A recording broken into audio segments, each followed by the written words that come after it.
Hi there, I'm Robin Zander, and welcome back to another episode of Snafu, a weekly series where I share habits and specific recipes for changing behavior. Today, I'm really excited to talk about something new that I've been working on, which is habits for hiring. So the story starts actually for me in the 3rd grade when my class was given the instruction, write out the recipe for making a peanut butter and jelly sandwich. And because we as humans are often bad at being specific, the instructions that each of us wrote out were something like, take the peanut butter, take the jelly, put it on the bread, and we all ended up with a jar of peanut butter and a jar of jelly on a loaf of bread, and that was our peanut butter and jelly sandwich. My earliest experiences hiring and managing people were a lot like that. When I read Tim Ferriss's The 4-Hour Workweek more than a decade ago, one of the things that he talks about in that book, which has actually aged surprisingly well, is hiring virtual assistants, hiring people outside of the United States to help run your business and run your life. And so as I was reading that book, one of the first things I did was Google how to hire virtual assistants, find a virtual assistant and hire somebody. And I spent several $100s and many hours, again, this was 10 years ago, to find someone who could help me make my life more efficient. Looking back, I love that I was so proactive and immediately went out and tried this and put it into practice. But at the time, $100 or a couple of $100s for a virtual assistant was a lot, and I had zero experience managing people. And that combination, a lot of money and very little time, meant that I did not have the time to learn how to manage somebody well, and concluded after the course of a couple of weeks that hiring people offshore was a bad idea, was never going to work, and I was not going to do it anymore. As it turns out, high cost, a limited amount of time, and a lack of experience does not make for a very compelling first experience. Unfortunately, this is how most of learning happens. A bad high school math instructor leads to the conclusion that we're fundamentally flawed at math. A bully on the basketball court leads to the conclusion that you're just bad at ball sports. An early experience managing that doesn't go pristinely well leads to the conclusion that managing sucks and you shouldn't try it anymore. Of course, these are nothing to do with me, these are very hypothetical examples. But now, more than a decade after making my first virtual assistant hire, I've actually come back around and just in the last few months, hired a lot of people offshore to help run my company and run my life. Here are a few habits for hiring and managing that I wish I had learned much sooner. 1, take the time to learn to manage. The biggest mistake most of us make when hiring is trying it one time. It goes poorly and then inevitably coming to the conclusion that this is just a bad process, we're bad at it, and never trying it again.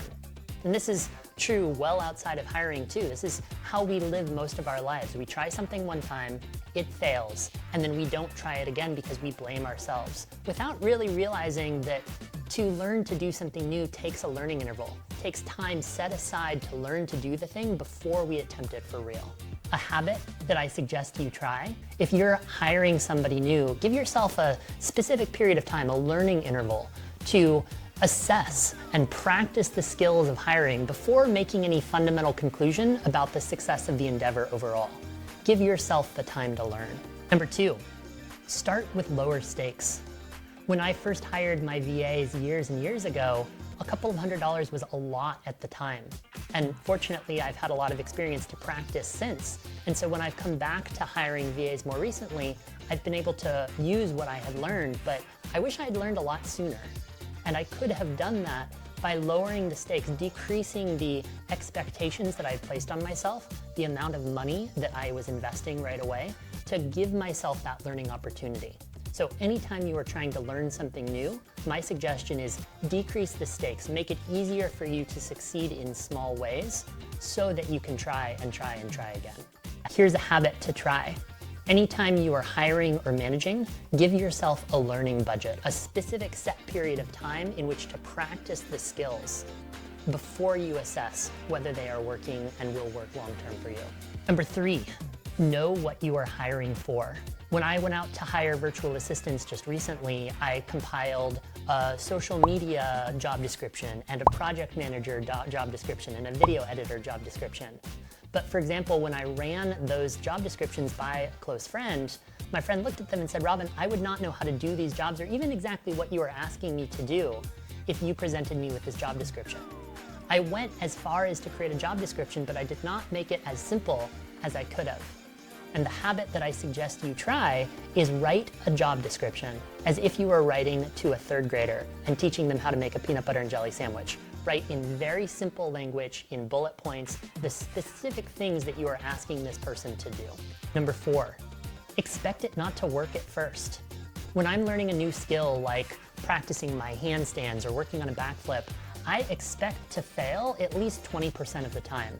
And oftentimes, if I don't fail at least that much, I know I'm not making it difficult enough. I'm not pushing the edges of what is possible for me to do.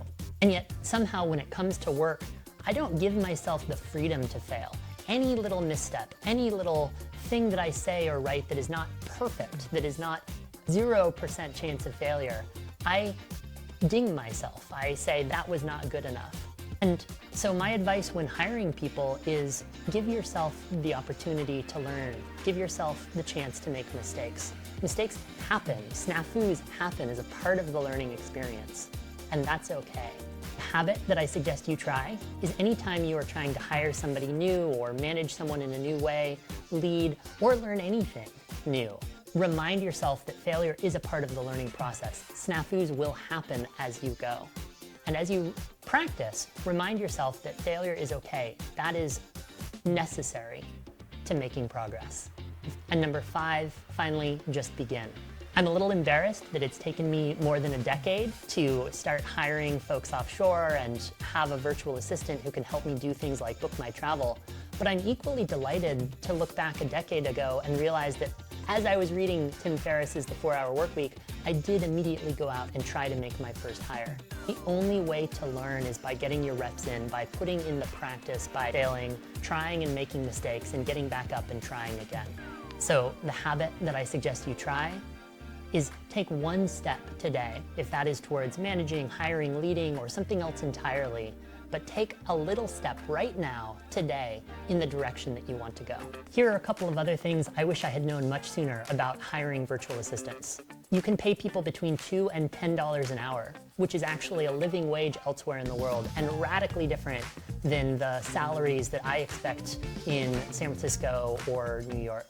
There is a subculture of folks around the world who work US time zones. And while I don't expect this of the people that I employ elsewhere in the world, it's incredible to know that you can employ people quite good at their respective skills, work gladly on your own time zone. I wish I had known sooner that hiring could be lower stakes. I think that everybody should practice hiring and managing a virtual assistant, not just because of the time and energy that they can save you, but because the practice of hiring and practice of managing is so good and so useful as a lifelong skill, whether it comes to managing future employees or family members or children or even my dog. But practicing the skill of managing is something that hiring virtual assistants enables you to do. Volume and repetitions really matter. As with learning anything, it's a volume game. It's a getting in repetitions, getting in trials, getting in the practice of shooting basketball hoops again and again and again and again, or managing people and giving them feedback and seeing how they respond and adjusting your words and trying again. That's how learning happens, and you will only get better with practice. Expect to sift through dozens or even hundreds of applicants and go through a lot of rounds of interviews with different people before finding those diamonds in the rough. Most of us have only ever sat on the other side of an interview where we are being interviewed for a prospective job. And it gives you a lot of empathy and makes you a better interviewee to practice interviewing people that you're hiring instead. And finally, it takes investing time and energy into people in order to get the cost and energy savings back. When you're hiring a VA or collaborating with anybody, it takes getting to know them and figuring out how they work and how the two of you work together in order to eventually save a lot of your own time and energy and money. I'm delighted to have realized that I can hire people internationally to do personal things like help me book travel, or professionally to help me run my business, Xander Media. Even more so though, I'm really excited by the reflections of the learning process that I've gleaned by hiring people.